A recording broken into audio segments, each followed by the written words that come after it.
वंदे मातरम मित्रों। धन्यता महसूस करना क्यों आवश्यक है? प्रभु को धन्यवाद देना क्यों आवश्यक है? सभी को धन्यवाद देना क्यों आवश्यक है? ईसा मसीह ने कहा था कि हर क्षण परमात्मा को धन्यवाद दो, और जो लाइन में सबसे पीछे खड़े होने को तैयार होगा उसी को प्रभु का साम्राज्य मिलेगा, स्वर्ग का साम्राज्य मिलेगा। धन्यवाद देने से हम परमात्मा के ओरा मंडल में शामिल हो जाते हैं। हम धन्यवाद देकर इस सृष्टि की उपलब्धियों के पात्र हो जाते हैं, उसकी कृपा के पात्र हो जाते हैं, क्योंकि धन्यवाद देना एक बहुत बड़ी शक्ति है। जब आप किसी को धन्यवाद देते हो तो आप उन कृपाओं को महसूस करते हो जो प्रकृति ने हमें दी है, परमात्मा ने हमें दी है।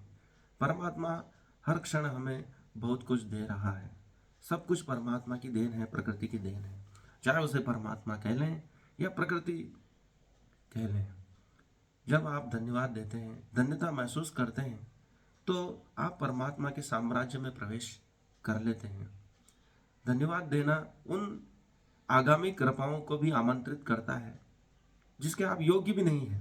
परमात्मा ने अभी तक हमको जो दिया है वास्तव में हम उसके योग्य भी नहीं हैं। कभी हम विचार करें कि जो जो हमें मिला है वो कितना दुर्लभ है, वह किसी और को नहीं मिला है। लेकिन जो मिला है उसका हम धन्यवाद नहीं देते हैं तो देने वाले का मन भी उदास हो जाता है। इसलिए एक एक क्षण के लिए, इस अनमोल जीवन के लिए आप परमात्मा को धन्यवाद दें या प्रकृति को धन्यवाद दें, तो उस धन्यता से और उपलब्धियां आपको प्राप्त होगी। इस आशा से नहीं कि हमें और उपलब्धियां चाहिए, लेकिन आप वास्तव में महसूस करें कि जो जो आपको मिला है वो कितना अनमोल है। उसके लिए धन्यवाद देना कितना वाजिब है, कितना जरूरी है। उस अनुभूति से आप में एक करुणा का उदय होगा।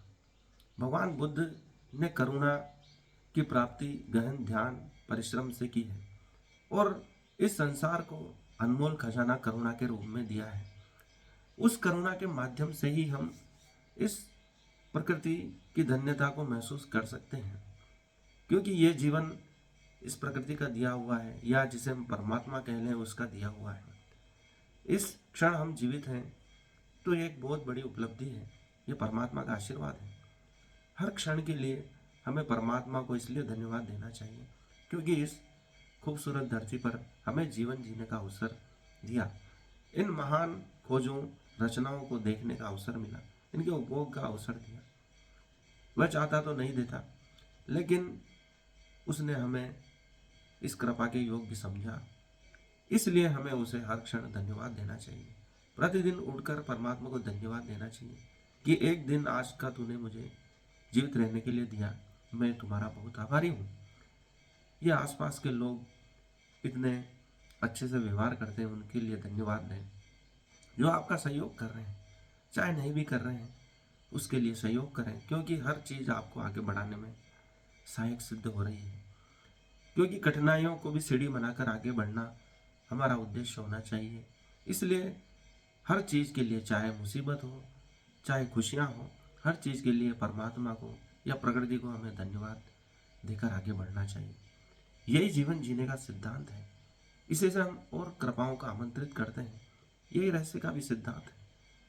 जो इस सिद्धांत को समझ जाता है वह समस्त उपलब्धियों को प्राप्त कर लेता है।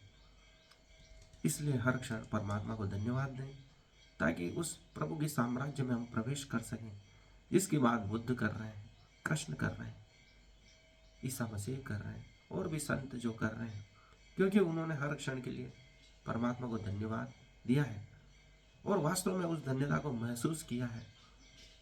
वह हर क्षण के लिए आभारी रहे हैं। तो बढ़िए, आज से ऐसा जीवन शुरू करते हैं जो परमात्मा का जीवन है, आनंद का जीवन है, जो हर क्षण आनंदित रहना सिखाता है। आज के लिए इतना ही। इस वीडियो को लाइक करें, चैनल को सब्सक्राइब करें। धन्यवाद।